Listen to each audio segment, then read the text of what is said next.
मार दिया टाइगर।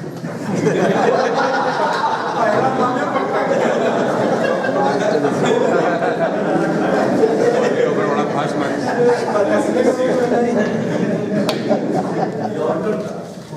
लगभग 1 साल के बाद हो रहा होगा, करीब उधर एक्सेल नहीं हो रहा। मार्च 2014 में तो पार्लियामेंट के लिए, लोकसभा के लिए आचार संहिता लागू हो गई जी। और इन दिनों हमको मार्च के पहले सप्ताह में तो यात्रा पर 1 साल जहाँ तक मुझको स्मरण है, तो उसके पहले तक फरवरी तक जनता के दरबार में मुख्यमंत्री कार्यक्रम में शामिल हुए होंगे। उसके बाद हमने प्रत्याग कर दिया। लगभग 1 वर्ष के बाद, 1 वर्ष से ज्यादा समय के बाद आज कार्यक्रम कहाँ है हम कर देंगे। 9 साल से चल रहा है कार्यक्रम, शामिल होने का मौका मिला और इसको मैं अपना कर्तव्य मानता हूँ। और ये कार्यक्रम की शुरुआत ही हमने की और इस कार्यक्रम में काफ़ी धीरे धीरे और सुधार आता। आप लोगों को स्मरण होगा कि जब हमने शुरू किया था कार्यक्रम, जिस कमरे में आप बैठे इसी कमरे से हमने शुरू किया। इसके बाद इसका विस्तार हुआ था, बगल में जो कॉरिडोर टाइप का है उसमें यहाँ और वहाँ दोनों मिलाकर, और बाद में फिर इसके लिए अलग से वो जगह बनी और फिर उसके बाद में उस जगह का भी विस्तार हुआ। तो इस तरह से स्थान का भी हुआ और फिर फॉर्मेट का भी विषयवार होने लगे। तो ये काफी सालों से चल रहा विषयवार। ठीक है, अगला दिन है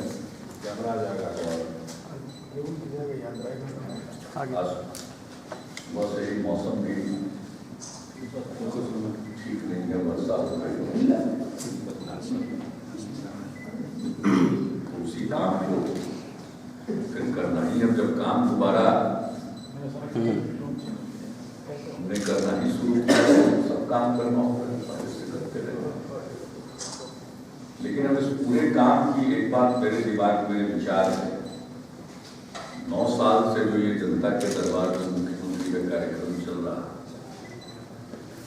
तो इसका पूरा हम अध्ययन करें कि कितने मामले आए, कितने का निपटारा हुआ और इससे किस किस प्रकार के कितने मामले थे, सबका एक अध्ययन कराएं और इसका भी असेसमेंट करें कि ये किस हद तक कारगर साबित हुआ और फिर उसके बाद उसमें और कोई सुधार की आवश्यकता हो करें। नीतीश जी, जैसे कि केंद्र सरकार ने विशेष आर्थिक सहायता की घोषणा की है, एक तो बीजेपी कह रही है नरेंद्र मोदी के लिए वोट कैचिंग मशीन के रूप में काम करेगा बिहार के चुनाव में। दूसरा इस तरह कह रहा है कि जैसे आंध्र प्रदेश में 35% इन्वेस्टमेंट अलाउंस और 15% ये डेप्रिसिएशन अलाउंस, ये उनके पैकेज मेरा, तो क्या इससे आपको संतुष्टि हो? देखिए, ये जो वोट वाली बात कर रहे हैं वो निरर्थक बात है, इसलिए कि बिहार को जो नुकसान हो रहा है वित्त आयोग के सिफारिशों के बाद, वित्त आयोग के सिफारिशों के बाद वो नजरअंदाज करने लायक नहीं और उसकी भरपाई के बारे में भी कोई बात ठोस और स्पष्ट नहीं आ रही। बजट भाषण में माननीय वित्त मंत्री जी ने जो बात कही, उसके पहले 26 तारीख को हम मिले थे और बजट जिस दिन पेश हुआ 28 फरवरी को भी हमने त्वरित टिप्पणी की थी और कहा था कि 26 तारीख को मिले थे और हमने 2 बात उनको बताई थी कि एक तो बिहार रीऑर्गेनाइजेशन एक्ट के कारण बिहार को निरंतर 10वीं पंचवर्षीय योजना काल से विशेष सहायता मिल रही और वह कानून के से विरोध है।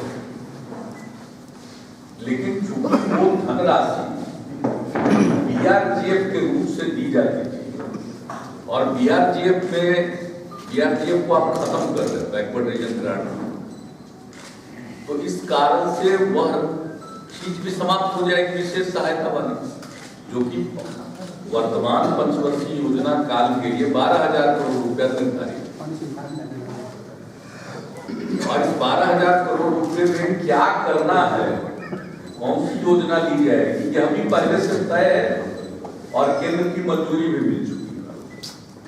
पहले से चली आ रही योजनाओं को पूरा करने के लिए खर्च, उसके बाद उस सड़क पर है, प्रक्षेत्र पर है, और अधिकांश हिस्सा लगभग 9,000 करोड़ रुपया बिजली प्रक्षेत्र पर है, बिजली के सुधार पर। तो ये जो स्वीकृत योजनाएं, ये स्वीकृत योजनाएं बाधित हो जाएंगी, क्योंकि बीआरजीएफ का बजट में भी एलोकेशन 0 कर दिया गया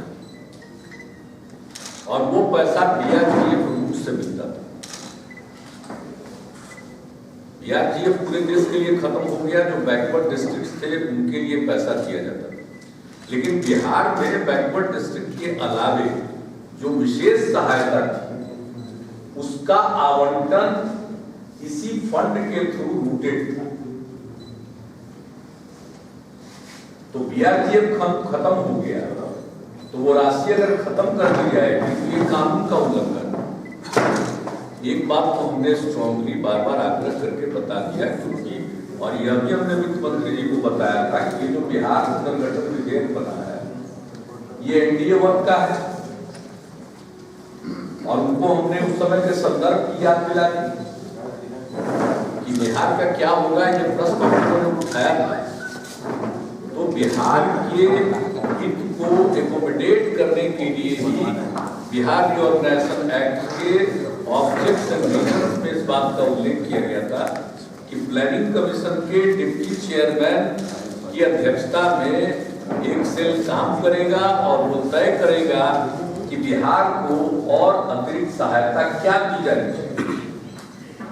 ये जो बिहार पुनर्गठन से जो बिहार को कई प्रकार का नुकसान होने वाला, तो इसके मद्देनजर यह प्रावधान किया गया था। और इसी प्रावधान के आलोक में 10वीं पंचवर्षीय योजना में जब माननीय अटल जी की सरकार थी, तो 10वीं पंचवर्षीय योजना में 4,000 करोड़ रुपए, 1,000 करोड़ रुपया प्रतिवर्ष चिन्हित परियोजनाओं के लिए आवंटित किए गए, जिसमें स्टेट हाईवे के प्रोजेक्ट थे, ईस्ट गंडक कैनाल प्रोजेक्ट था, और फिर बिजली के क्षेत्र में था, सब ट्रांसमिशन के लिए। तो वो सहायता दी गई थी। वो जो राशि खर्च नहीं हुई उसे 11वीं पंचवर्षीय योजना में जारी रखा गया, और 11वीं पंचवर्षीय योजना में और अतिरिक्त योजनाएं उसमें स्वीकृत की गई, और उसके हिसाब से राशि जो आवंटित होनी चाहिए पूरी आवंटित नहीं हो पाई, लेकिन जो भी राशि आवंटित हुई उसके बाद इस पंचवर्षीय योजना काल में भी उसको जारी रखा गया हम लोगों के पुरजोर प्रयास के बाद। और ये आर्गुमेंट जब हमने दिया राज्य सरकार की तरफ से, तो इसे प्लानिंग कमीशन को और केंद्र सरकार को स्वीकार करना पड़ा, और इस पंचवर्षीय योजना काल में 12,000 करोड़ रुपए की धनराशि की विशेष सहायता प्रदान की। यह कानून से निकला, बिहार पुनर्गठन विधेयक से निकला। इसको आप समाप्त अगर करते हैं तो ये कानून का उल्लंघन है। इसलिए हम लोगों की समझ में ये जस्टिसिएबल है। अगर केंद्र सरकार इसमें इस तर्क को नहीं मानती है और जो फैसला कर लिया कि बीआरजीएफ में शून्य कर दिया आवंटन, किसी और रूप से इस पैसे को देने का प्रबंध नहीं करती है, तो यह बिहार के साथ अन्याय होगा और हम लोग सुप्रीम कोर्ट का भी दरवाजा खटखटा सकते। एक बात तो ये है। दूसरी बात है, बिहार के लिए विशेष राज्य के दर्जा की मांग हम लोग करते रहे, तो अब केंद्र प्रायोजित योजनाओं में आपने कमी कर दी, और उसमें जो केंद्रांश था वो सबको खत्म करके अब आपने राज्य के हवाले कर दिया, और वित्त आयोग की सिफारिशों के आधार पर जो पैसा होगा, तो अब अलग से कोई योजना मद में सहायता नहीं, सेंट्रली स्पॉन्सर्ड स्कीम की भी सारी राशि आ गई। तो ये सब चीजों को मर्ज कर दिया जा रहा है। तो वित्त आयोग की रिपोर्ट देखिए, वो तो खुद कहता है कि कंपोजिशनल शिफ्ट, ये 32% से 42% जो वृद्धि हुई है, ये तुलनीय नहीं है पिछले से आज के। इसमें और ज्यादा इसका कंपोजिशन बदल गया। बहुत सारे पैसे जो मिलते थे योजना मद से, योजना आयोग के माध्यम से या केंद्र सरकार देती थी, अब उसको बंद कर दिया गया। तो यही तो हम बार बार बता रहे हैं कि जितना बढ़ाया और बाकी मद से जो पैसा मिलता था वो समाप्त हो गया, तो कुल जमा जब देखिएगा तो हमारा निगेटिव में चला गया। इसलिए जो आपने कहा कि चुनाव ये सब निरर्थक बातें हैं, क्योंकि आपको हम एक बार बताते हैं, लोग बताते हैं कि बहुत बढ़ गया। और दूसरा, वित्त आयोग की सिफारिश के मुताबिक जो राशि मिल रही है बिहार को, अब मिलेगी, तो पहले से जो मिल रही थी 13वीं पंचवर्षीय योजना में, तो राज्यों को बांटने के लिए जितनी राशि निर्धारित थी उसका 10.9% हिस्सा बिहार का होता था। अब 14वें वित्त आयोग की सिफारिश में मात्र 9.6% होगा। यानी राज्यों के लिए कुल पैसे में जहां हमारी हिस्सेदारी 11% के करीब थी, वो घटकर 9.6% हो गई। तो इस हिसाब से 13वें वित्त आयोग की सिफारिशों के तुलना में हमारा पैसा घट गया। कोई पैसे के एब्सोल्यूट टर्म में कहता है कि पहले इतना मिलता था, अब इतना ज्यादा मिलेगा, इसका कोई मतलब नहीं होता, क्योंकि हर 5 साल के पीरियड में टैक्स की वसूली बहुत ज्यादा बढ़ जाती है, दुगनी तिगुनी तिगुनी बढ़ती है। तो स्वाभाविक है कि डिविजिबल पूल, बांटने योग्य जो पूल है, पैसा है, उसमें राशि बढ़ जाती है, तो उस कारण से हिस्सा बढ़ता है। लेकिन अगर उसको भी देखिएगा तो आज जो 14-15 वर्ष है और 14वें वित्त आयोग की सिफारिशों से जो पहला साल होगा 2015-16 का, क्योंकि 1 अप्रैल 2015 से 14वें वित्त आयोग की सिफारिशें प्रभावी हो जाएंगी, लागू हो जाएंगी। तो बहुत सरल आपको एक डेटा है जो पैसा किसको कितना मिलता है। बिहार को 14-15 जो रिवाइज है उसमें मिलने वाला है 36,963 करोड़ रुपया, यानी लगभग 37,000 करोड़। अब 15-16 में कितना मिलेगा? 50,747 करोड़। वृद्धि कितनी की है? 37.3%। अब तुलनात्मक रूप से अन्य राज्यों का प्रतिशत के टर्म में देखिए तो आपको हम बताना चाहेंगे कि राजस्थान को मिलेगा इसी प्रकार से, हमको तो मिला 37% इजाफा हुआ, राजस्थान का इजाफा होगा 46%, उड़ीसा का इजाफा होगा 56.4%, वेस्ट बंगाल का होगा 57.7%, माफ कीजिएगा, वेस्ट बंगाल का होगा 56.4%, गुजरात का होगा 57.7%, हरियाणा का होगा 60.3%, मध्य प्रदेश का होगा 64.7%, महाराष्ट्र का होगा 65.1%, आंध्र प्रदेश का होगा 65.3%, केरला का होगा 65.5%, कर्नाटक का होगा 69.2%, झारखंड का होगा 73.9%, पंजाब का होगा 75.9%,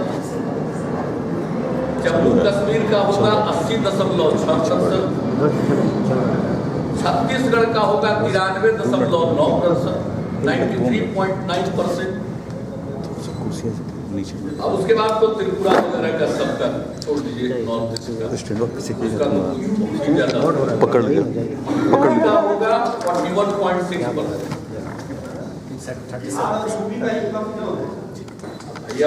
बिहार क्या सबसे पीछे है? निकालिए ये 14 फाइनेंस कमीशन की रिपोर्ट के लागू होने के बाद, ये तो एब्सोल्यूट टर्म में हम आपको बता दें,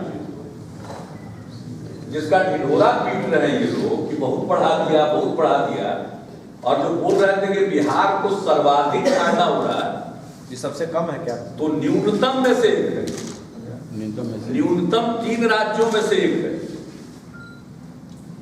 तेलंगाना का होगा 30.9%, तमिलनाडु का होगा 25.7%। इजाफा तो 14-15 में जो मिल रहा है उसकी तुलना में नए वित्त आयोग की सिफारिश के बाद जो पैसा मिलेगा उसमें जो वृद्धि होगी वह यह है। तो कंपैरेटिवली बिहार को तो कम मिला, और इसी वृद्धि में हमको सब चीजों को एकोमोडेट करना है। जो प्लान फंड मिलता था, गाडगिल मुखर्जी फॉर्मूला, बीआरजीएफ का ग्रांट 0 हो गया, 0। तो बिहार पुनर्गठन विधेयक से जो हमारी विशेष सहायता मिलती थी उसका क्या होगा बताइए। तो इसी बात को हम बार बार उठा रहे हैं कि बिहार को मदद मिलनी चाहिए। उन्होंने जो घोषणा की है, वित्त मंत्री जी ने कहा, इसलिए मैं बिहार और पश्चिम बंगाल को उसी प्रकार की विशेष सहायता देने का प्रस्ताव करता हूं जैसी आंध्र प्रदेश सरकार की स्थिति में भारत सरकार द्वारा उपलब्ध कराएंगे। ये इनकी घोषणा है। अब इसमें क्या करेंगे ये पूरी बात आनी है। तो आंध्र प्रदेश जैसी सहायता, तो आंध्र प्रदेश को तो विशेष राज्य में मिल गया था का दर्जा, उस तरह का भी उनको सहायता मिली। तो बिहार को पैसा कितना मिलेगा, हम कैसे एकोमोडेट करेंगे, हमारे राज्य योजना पर असर पड़ेगा, हमारे बाकी के खर्चों पर असर पड़ेगा, क्योंकि यह पैसा तो राज्यों का अधिकार होता है। ये संविधान प्रदत्त अधिकार है कि केंद्र सरकार जितने टैक्स की वसूली करती है उसमें राज्यों का जो हिस्सा होगा वो राज्य का है, हर 5 साल पर। ये जो कम आपको दिया गया है, जो 37% आप बता रहे हैं और 93% तक गया है, तो ये परसेंटेज किस आधार पर आपको कम किया गया और बाकी लोगों को क्यों ज्यादा? नहीं, किस आधार पर, हम तो ये परसेंटेज इसलिए बता रहे हैं, सर्वदलीय बैठक में भी सारे बुला करके आंकड़े रखते हैं। ये प्रश्न ही नहीं है किसी को इसमें पार्टी लाइन पर सोचने का, ये तो बिहार के हित की बात है। बिहार के हित में सबको सोचना होगा। सरकारें तो भिन्न पार्टियों की बनती रहती हैं, आती और जाती रहती हैं, लेकिन बिहार तो रहेगा। बिहार के हित सबके ऊपर सर्वोपरि होनी चाहिए। यह कहने की आवश्यकता नहीं है कि हमने इतना दे दिया, दे क्या दिया, दे दिया तो बेकार दे दिया। अब 10.9% के स्केल पर रह जाता है अगर हमारा शेयर। सबसे बड़ा कारण है कि जो डिविजिबल पूल में जो पैसा था राज्यों के लिए, उसमें बिहार का शेयर घट गया, और इन्होंने जो नए मापदंड अख्तियार किए उसमें 2-3 बातें हम लोगों के खिलाफ जा रही हैं। वो जा रही है एरिया का, हमारा आबादी का घनत्व है, एरिया कम है, आबादी ज्यादा है, तो आबादी का बेनिफिट मिलेगा, एरिया का नुकसान हो गया। वो जो बना दिया आपने, मापदंड तय कर दिया, वेटेज दे दिया, उसका नुकसान हो गया। फिर नेचुरल फॉरेस्ट, तो जिन राज्यों में नेचुरल फॉरेस्ट है उसको फायदा हो गया। हम जो फॉरेस्टेशन के लिए प्रयत्न कर रहे हैं उसके लिए कोई इंसेंटिव नहीं। हमारा तो फॉरेस्ट कवर या पूरा ग्रीन कवर मिला दीजिए तो 9%, उसको बढ़ाकर हम लोगों ने इतने कम समय में 12.86% किया, और ये केंद्र सरकार के द्वारा प्रकाशित आंकड़े बतलाते हैं। हमारा लक्ष्य 15% करने का। तो बिहार को तो इंसेंटिव देना चाहिए था। ये इतना ज्यादा ग्रीन कवर की ओर बढ़ रहे हैं क्योंकि बिहार का बंटवारा होने के बाद, झारखंड के अलग होने के बाद तो फॉरेस्ट चला गया वहां। क्राइटेरिया स्वाभाविक तौर पर यहाँ नेचुरल फॉरेस्ट नहीं है। क्राइटेरिया क्या गलत? तो क्राइटेरिया के कारण ये नुकसान हो गए। तो इस प्रकार से जो नुकसान हुए हैं कई मापदंडों के कारण, तो हमारा शेयर घट गया। अब जो हम लोगों ने बेहतर वित्तीय प्रबंधन किया उसका कोई इंसेंटिव नहीं मिला, नुकसान हो गया। रेवेन्यू डेफिसिट वालों को मिला, लेकिन हमने बेहतर वित्तीय प्रबंधन करके इससे आगे हम निकल गए। हम सारे कानूनों के मुताबिक काम कर रहे हैं, हमारी बोरोइंग भी लिमिट के अंदर होती है। तो जो बेहतर वित्तीय प्रबंधन है उसका कोई नुकसान उठाना पड़ रहा है, इंसेंटिवाइज नहीं कर रहे हैं। अब जो इनकम डिस्टेंस था हमारा वो भी थोड़ा घटा है, विकास का दर हमने ऊंचा हासिल किया। तो हमारे जैसे बिहार जैसे राज्य को तो इंसेंटिवाइज करना चाहिए था ग्रोथ के लिए, प्रोग्रेस के लिए। तो ऐसे क्राइटेरिया का गठन कर दिया गया जिस क्राइटेरिया के कारण बिहार को भीषण तौर पर नुकसान का सामना करना पड़ता, और मिनिमम 50-55 हजार करोड़ रुपया का घाटा तो हमारा 5 साल में हो ही जाएगा अगर 13वें वित्त आयोग के लेवल पर। और देखिए ना, हम लोग का लगातार घटता जा रहा है। जो पहले था, इसके पहले 11वें वित्त आयोग के अनुशंसा में बिहार का शेयर डिविजिबल पूल में था 11.59%। 12वें वित्त आयोग में घटकर हुआ 11.03% यानी 11%। 13वें वित्त आयोग में हो गया 10.92%, और इस बार घटकर हो गया 9.66%। तो 10.9 के मुकाबले 9.6% का मतलब 1.3% का एब्सोल्यूट टर्म में हमको लॉस हो गया। कैसे कह रहे हैं कि सर्वाधिक हो गया? और जो वृद्धि हुई वो भी तुलनीय नहीं है भाई। 12वें से 13वें में जो वृद्धि हुई वो तो वृद्धि हो गई, हमको उसका सीधा फायदा मिल गया, क्योंकि उस समय योजना मद में भी राशि बढ़ी, उसमें भी 15% 20% का ग्रोथ हुआ केंद्र के द्वारा मिलने वाली राशि में। और ये स्पेशल असिस्टेंट जो बिहार रिऑर्गेनाइजेशन बिल के कारण मिलता था, तो वो सब तो समाप्त हो गया, जीरो। ये जो बढ़ा उसी में एकोमोडेट करता। तो हमारे इकोनॉमिक ग्रोथ में जो पब्लिक इन्वेस्टमेंट का योगदान है वो तो प्रभावित हो जाए। ये बिहार का इंटरेस्ट हम लोग कह रहे हैं, पॉलिटिक्स हम कह ही नहीं रहे। और पार्टी इस पर सरकार है, हाँ, नहीं, इसलिए घोषणा कर दी उसने। हम सभी दलों की बैठक बुलाकर उनको वस्तु स्थिति से अवगत कराएंगे कि भाई एक कॉमन स्टैंड होना चाहिए। और जो बार बार बोल रहे हैं बढ़ गया, तो बढ़ करके बता दिया कि हमारा कितना बढ़ा, दूसरों का कितना बढ़ा, प्रतिशत के टर्म। पावर मोटे को प्रभावित होगा इससे। पावर के इम्प्रूवमेंट के लिए जो स्कीम बनी है उसी में सर्वाधिक पैसा हमने दिया था बिहार की विशेष सहायता, लगभग 9,000 करोड़। उसी पैसे को हमने लगाया पावर सेक्टर के इम्प्रूवमेंट। तो वो सब पैसा, और देखिए ना, सेंट्रली स्पॉन्सर्ड स्कीम में भी बहुत सारे ऐसे स्कीम जो राइट बेस्ड है। अब आपने राइट टू एजुकेशन दे दिया, फूड सिक्योरिटी की बात हो गई, या बहुत सारी ऐसी स्कीमें हैं जिसकी सुप्रीम कोर्ट के द्वारा मॉनिटरिंग होती है, ICDS। तो ये पैसा तो आपको लगाना ही लगाना है।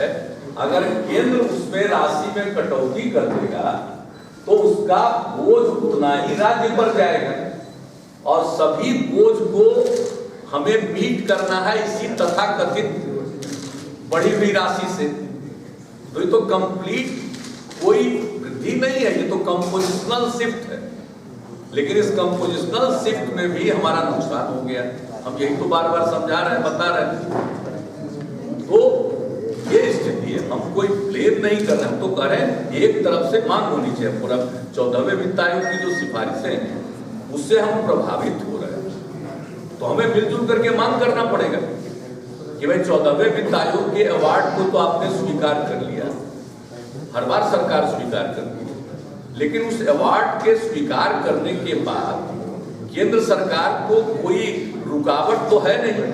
अगर कोई राज्य बहुत ज्यादा सफर करने वाला है उसको अलग से सहायता देने, तो वही अलग से सहायता देते। और अभी आंध्र प्रदेश की तरह जो सहायता देने का ऐलान है उसके लिए हम डिटेल्ड मेमोरेंडम तैयार करके देंगे कि हमें क्या मिलना चाहिए, जिसमें इन सब चीजों को इनकॉर्पोरेट हम करेंगे, शामिल करेंगे। अच्छा, बीजेपी के राष्ट्रीय अध्यक्ष अमित शाह ने कहा था पटना में कि आपका और जो लालू जी का गठबंधन हुआ वो नापाक है।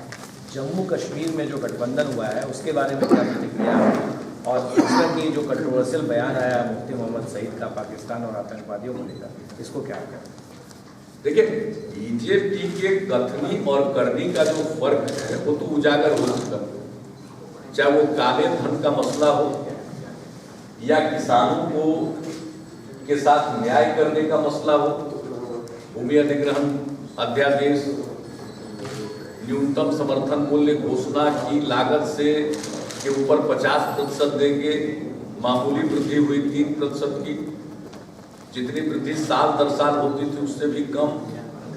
तो कथनी और करनी का वर्ग काला धन वाले में तो आ गया, 15-20 लाख हर गरीब आदमी को मुफ्त में यूं ही 15-20 लाख रुपया मिलेगा, और जो वेतन भोगी हैं, सरकारी कर्मचारी हैं, उनको देंगे काला धन का 5 से 10% बांट देंगे। इसी में तो सब सरकारी कर्मचारी भी खुश हो गए थे, हर बूथ पर जो लोग डिप्लॉयड थे वो मस्त थे कि हमको भी काला धन का हिस्सा मिलेगा। अब उसके बाद अंत में कह दिया बीजेपी के राष्ट्रीय अध्यक्ष ने कि तो जुमला था, मतलब चुनाव के वायदे जुमले रहेंगे। तो उसी तरह से जम्मू कश्मीर के मामले में वहां के प्रचार अभियान में कहा गया कि कश्मीर को, जम्मू कश्मीर को बाप बेटा और बाप बेटी की पार्टियों से निकालना, ताकि जम्मू कश्मीर के और बेटे बेटियां आगे बढ़ सके।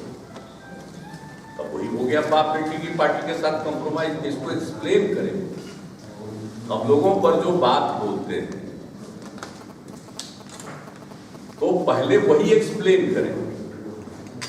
और उसके पहले महाराष्ट्र में भी अल्पमत की सरकार जो बनी वो एनसीपी के भरोसे बनी, जिस एनसीपी के बारे में कहा गया कि नेचुरली करप्ट पार्टी, 10 वर्ष में 10 गुना भ्रष्टाचार और 15 वर्ष में 15 गुना भ्रष्टाचार, उनके सहयोग से अल्पमत की सरकार हुई और शिवसेना को घेरा एनसीपी के सहयोग से। तो इनको तो किसी से गुरेज नहीं है, अपने द्वारा कहे गए नेचुरली करप्ट पार्टी के साथ हाथ मिलाने से उनका साथ लेने में कोई परहेज नहीं है, और बाप बेटी की पार्टी के साथ मिलने में कोई परहेज नहीं है, और यहाँ पटाखा छोड़ रहे। जनसंघ के संस्थापक परम आदरणीय स्वर्गीय प्रातः स्मरणीय स्वर्गीय डॉक्टर श्यामा प्रसाद मुखर्जी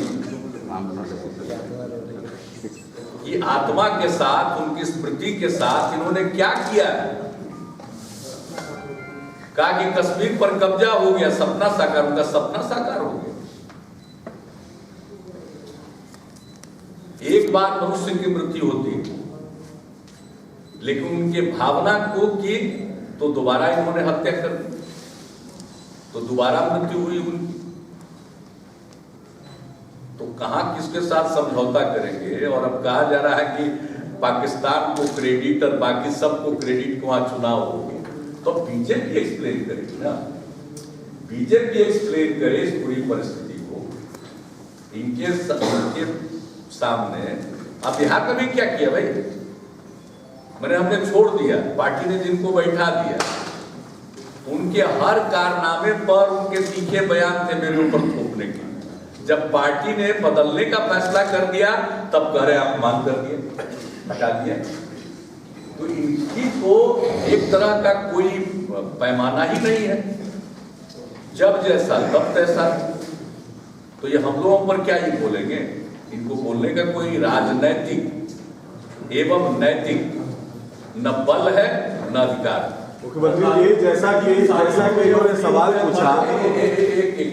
इन्होंने सवाल पूछा, मुफ्ती मोहम्मद सईद ने जैसे पाकिस्तान के आतंकवादियों पे एक तरीके से क्रेडिट दिया पीसफुल पोल के लिए और पाकिस्तान को भी, तो अमित शाह और नरेंद्र मोदी ये कहते फिर रहे थे कि जब पाकिस्तान की तरफ से गोली चलती है तो यहाँ से गोला जाता है। तो इस बयान को आप किस रूप में देखते हैं? तो आप बीजेपी एक्सप्लेन करें ना, उधर की गोली का इधर की गोला से जवाब। अब बाप बेटी के पार्टी से जम्मू कश्मीर के नौजवानों को निकालना है और बाप बेटियों का कल्याण और बेटा बेटियों का बेटे बेटियों का कल्याण, इसलिए तो हम कह रहे हैं कि बीजेपी शुड एक्सप्लेन व्हाट। आपने चुनाव में कुछ कहा और अभी कुछ आचरण किया, तो इसको एक्सप्लेन करिए कि आपका क्या है। दूसरे पर कुछ बोलने के पहले आप खुद ही अपने आप को एक्सप्लेन करिए, बताएंगे ना या फिर ऐसा क्यों? नहीं, क्या चुनाव में कुछ बोलिए और बाद में कुछ बोलिए, क्या ये कौन सा कंडक्ट? क्या आपको लगता है कि राष्ट्र के साथ खिलवाड़ कर रहे हैं लोग जिस तरह का बयान देकर? तो इसमें भी हमको कहने की जरूरत है, उसको लम्बुल्ला खिलवाड़ है। भाई तो कह रहे कथनी और करनी का फर्क। देश के साथ क्या विश्वासघात कर रहे हैं? देश के साथ क्या विश्वासघात कर रहे हैं? चुनाव के समय जो बात करना उसको कर जाना, ये लोगों के साथ विश्वासघात नहीं है तो और क्या? लालू जी अब फ्री हो गए, अब तो होगा, बात आगे बढ़ेगी। सैद्धांतिक रूप से तो सब लोग सहमत हैं, उसकी प्रक्रिया आगे बढ़नी चाहिए, सब लोग उससे सहमत हैं, बात आगे बढ़ेगी। मुख्यमंत्री जी, रघुवंश राव ने आपको सलाह दी है कि मांझी जी को बुलाइए फिर और डिप्टी सीएम बनाइए।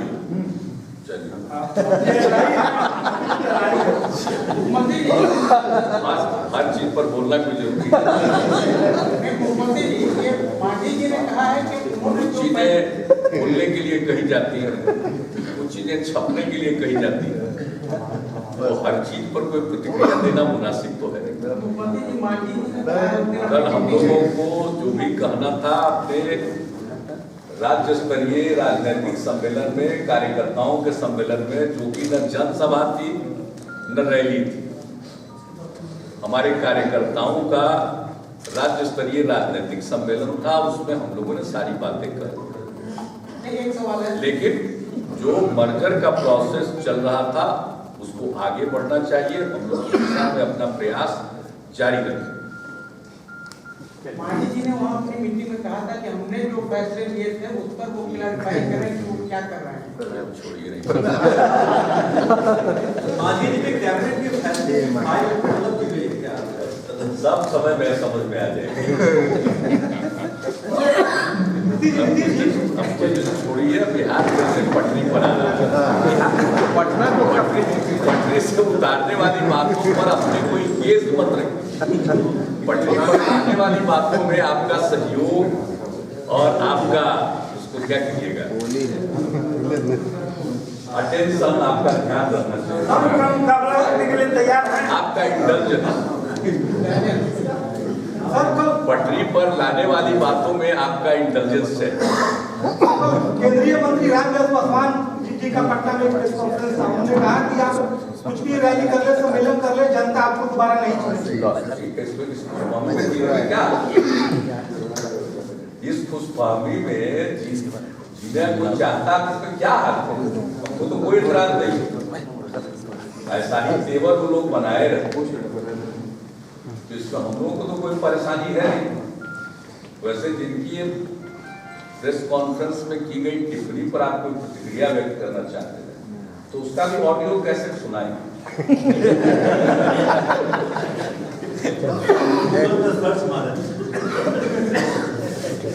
ऐसा नहीं, समय पर उचित समय पर एक चीज तो है कि कम से कम ऑडियो सुनाएंगे। नीतीश जी, मोदी जी का हर भाषण लेकिन आप सुनते हैं ध्यान से, कैसे ऑडियो टेप जो है? क्यों आप नहीं सुनते क्या? डॉक्टर सब हड़ताल पे है, संविदा में डॉक्टर लोग हैं, हम पता करेंगे उस डॉक्टर देखेंगे, उनकी कोई जेन्युइन समस्या हो तो उसको हम लोग देखेंगे। हड़ताल पर जाने से क्या होता है? हड़ताल पर मिनट में ही सब काम होता है, इतना दिन से हम लोग रखे हुए, इसका ख्याल करना देखिए हुआ है क्या हुआ कि उसको बारीकी से नहीं जान रहे कि क्या समस्या है। हम सबको काम करना चाहिए, सब लोगों को मिलकर जनता के कष्ट के समय देखना चाहिए, उनकी क्या समस्या है मैं देखूंगा।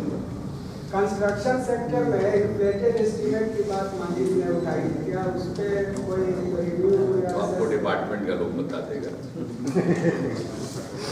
पटना को कचरा मुक्त करना ही है।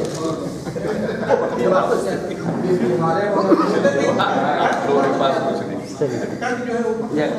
प्रधानमंत्री ने लोकसभा में बयान दिया था कि वित्त मंत्री 14वें वित्त आयोग के अनुशंसा के बाद सभी राज्य माला माल हो जाएंगे, और एक आकलन आया है कि ये मिनिमल या नॉन एग्जिस्टेंस इंक्रीज होगा रियल टर्म्स में। तो क्या प्रधानमंत्री ने लोकसभा को गुमराह किया, आपको लगता है? इतना देर से तो हम यही आपको बता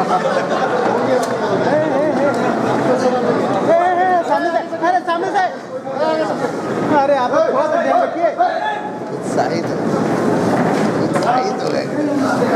अरे आप लोग आगे बैठ के ना